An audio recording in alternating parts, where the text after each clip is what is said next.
Bom dia, pessoal. Eu sou o Davi, sou professor da Faculdade de Farmácia, do Departamento de Biotecnologia Farmacêutica, e eu vou discutir com vocês o gabarito do terceiro artigo que a gente discutiu em leitura científica nas ciências biomédicas e da saúde. Vamos lá para a aula. A primeira questão da prova era sugerir um artigo para o artigo. Não tem um gabarito correto, obviamente, mas a resposta melhor que você poderia dar era exatamente o mesmo título do artigo, embora não necessariamente as outras vão estar erradas, tá?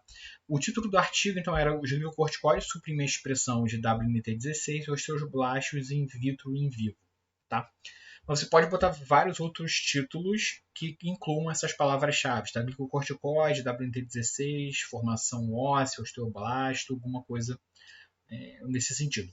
Tem dois tipos de título, de modo geral, num artigo, tá? Tem o título pé na porta, que é o que eu gosto mais, que é tipo esse, que o autor pega a conclusão ou algum resultado mais importante do artigo e coloca no título logo, que ninguém precisa ler o artigo, cara, você já sabe o que é, tá? Que é esse tipo, tá? Não necessariamente é o mais fácil de fazer, de você dar como resposta, tá? Mas é o que eu normalmente tento usar nos meus artigos em si. Nem sempre é possível, tá? Um outro tipo de título que você pode dar é um título mais geral. Você pode fazer sem se comprometer muito. Então você poderia falar efeitos glicocorticoides na formação óssea em relação com WNT16, alguma coisa do gênero, tá? Então você pode ir por esses dois caminhos, fazer um título mais geral, caracterização dos efeitos glicocorticoides, blá blá blá blá blá, ou você pode fazer uma coisa mais direta, pegando um resultado do artigo e colocando lá glicocorticoides reduzem a expressão de WNT16, WNT16 corrige os efeitos dos glicocorticoides sobre a formação óssea, alguma coisa desse gênero. Tá? Então você pode fazer por esses dois caminhos, neles não necessariamente nenhum é melhor do que o outro, mas é bom você ter nessas palavras-chave de glicocorticoides, WNT16, osteoblasto, formação óssea, essas coisas têm que estar no seu título. Tá? A segunda questão, então, é analise os gráficos da figura 1A e B. Diga qual a concentração e o tempo de incubação em que se obtém a máxima inibição de WNT16. Então aqui vocês estão vendo uma medida de expressão gênica, tá? Então aqui expressão relativa. No A tem quantidades crescentes de dexametasona e no B então você tem uma curva temporal. Então dá para ver que olhando as figuras 1A e 1B, você consegue ver que conforme você aumenta a concentração de dexametasona, você reduz a expressão de WNT16. Conforme o tempo de incubação passa, você também tem uma maior inibição. Tá? Mas vemos qual é a inibição máxima, tá? Concentração e tempo. E aqui você vai ter mais de uma resposta, tá? Certa. Porque o gráfico mostra uma coisa, você pode ter uma interpretação diferente porque o gráfico não é bom, e os autores falam no artigo uma terceira coisa. Tá? Então, o gabarito oficial, que é o que está escrito no artigo, os autores falam que a inibição máxima se dá entre 100 e 1000 nanomolar de dexametasona e em 48 horas. Tá? Mas se você olha a estatística que ele mesmo coloca no gráfico, a impressão que dá é que você só tem uma inibição significativa de 1000, tá? Porque o que está o asterisco aqui, então ele passa desse ponto para cá, é o que me parece, pelo menos, que você tem uma inibição só em 1000 e uma inibição só em 48 horas. Tá? Mas não é o que o gráfico mostra para mim. Então, essa estatística está mal colocada aí. Tá? Uma coisa que essa estatística pode dizer e pode levar à confusão é que ele não está mostrando a diferença entre 0 e 1000, nem entre 0 e 48 horas. Ele está dizendo que a inclinação da curva é significativa, mas isso não está claro no gráfico. Tá? Então, isso pode levar a uma confusão e eu acho que a interpretação acaba sendo correta. A culpa não é de vocês nem minha de que o gráfico está mal feito. Tá? Uma outra interpretação que a gente pode ter é você olhar as barras em si. Eu não vejo muita diferença entre 10, 100 e 1000 em nanomolar de dexametasona. Tá? Então, para mim, a inibição máxima é atingida. Você pode dizer que a inibição máxima é atingida nesse ponto aqui. Tá? De forma similar, eu acho que entre 6, 24 e 48 também não é tão diferente assim. Tá? Se você fazer uma análise estatística mais robusta, eu imagino que esses valores aqui acabam sendo iguais. Tá? Dessa forma, então, eu vou citar várias respostas. Tá? Então, você pode me dizer a resposta oficial, que é na figura 1A entre 100 e 1000. Você pode ir pela interpretação dos asteriscos e falar só 1000, ou você pode olhar para o gráfico e interpretar que entre 10 e 1000 está a inibição máxima. Tá? Se você falar só 100, aí está errado, porque não faz nenhum sentido. Mas você pode me dizer que é entre 10 e 100, entre 10 e 1000, desculpa, entre 100 e 1000 ou 1000. Então eu vou citar essas três respostas, porque o gráfico é confuso. Tá?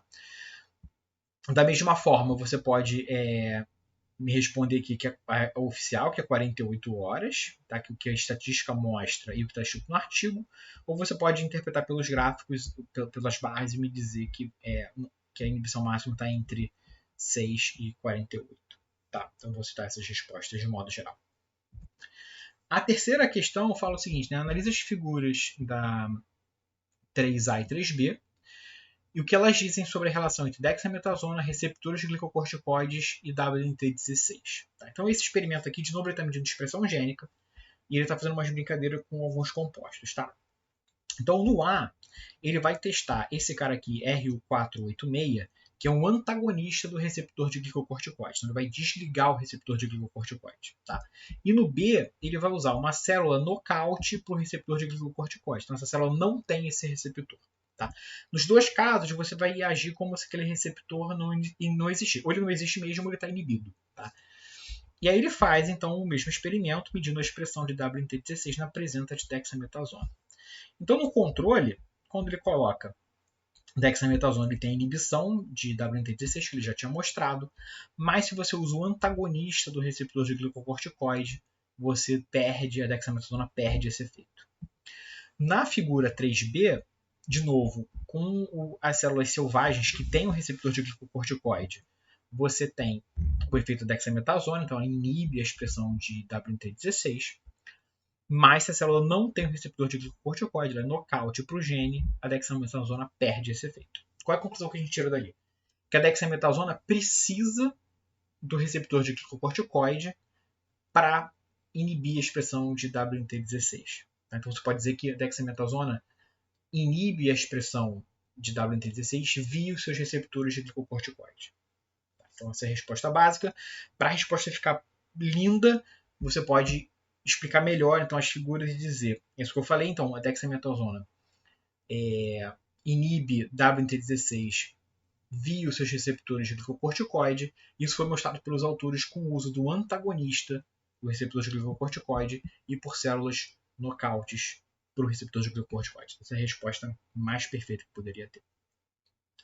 E aí o Thiago perguntou no fórum lá no AVA sobre o ensaio de luciferase, que não estava relacionado com a questão, mas ele pediu uma explicação, então eu vou fazer um bônus aqui falando um pouco sobre o ensaio de Gene Reporter. Tá? Para que serve esse ensaio? Esse ensaio serve para você medir a atividade de promotores. Tá? Os promotores são aquelas regiões do gene, umas sequências de DNA, onde a RNA polimerase e os fatores de transcrição se ligam para tentar ligar e desligar aquele gene. Então, aquele gene vai estar mais ativado ou menos ativado, isso depende da sequência do promotor. Tá? Então, você quer saber como é que a atividade do promotor está funcionando. Para alguns genes, é muito fácil você medir a atividade do promotor, porque o gene que você quer medir, ele gera uma proteína com uma atividade fácil de ser medida. Ela é uma enzima, por exemplo. Então, eu trabalhei com lipase um tempo. Então, se eu quisesse medir a atividade de um promotor de lipase, era relativamente fácil. Eu pego o gene inteiro, lá na minha célula, coloco as coisas que eu quero saber se aumentam ou reduzem a atividade do promotor, faço um extrato da célula e meço a atividade lipásica. Se a atividade lipásica aumentar, significa que a atividade do promotor aumentou. Se diminuir, significa que a atividade do promotor diminuiu. É fácil de medir porque é uma atividade enzimática. Mas eu trabalhei no doutorado com uma outra proteína, que era uma proteína ligadora de lipídio. Então é muito difícil você conseguir medir ligação de lipídio de forma que isso seja proporcional. É complicado assim, fazer esse protocolo. Tá? Ou a técnica é muito difícil de fazer, ou muito cara. E complica um pouco se você quer ver a atividade do promotor. Para isso a gente usa o ensaio de Gene Reporter. Então esse Gene Reporter ele vai reportar para você a atividade daquele promotor. Então ele tem que ser um gene que gere uma proteína que seja muito fácil de ser vista. Tá? Então, por exemplo, você usa a luciferase. O que é a luciferase? A luciferase é a enzima da bunda do vagalume e gera luz. Então é muito fácil de você saber se tem muito ou pouca luciferase, porque a célula vai brilhar muito ou pouco. Ela vai gerar muito ou pouca luz. Tá? Então você pega um vetor, tá? um plasmídio comercial, que já tem o gene da luciferase, está aqui em verdinho, e você vai encaixar o seu promotor aqui.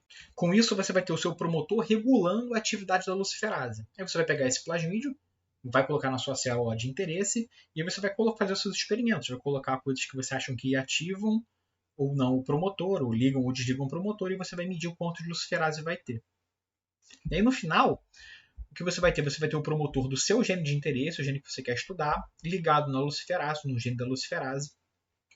Então a RNA polimerase, os fatores de transcrição vão se ligar nesse promotor que você quer testar, e aí vai depender se ele vai estar mais ou menos ativo, dependendo da situação que você está testando.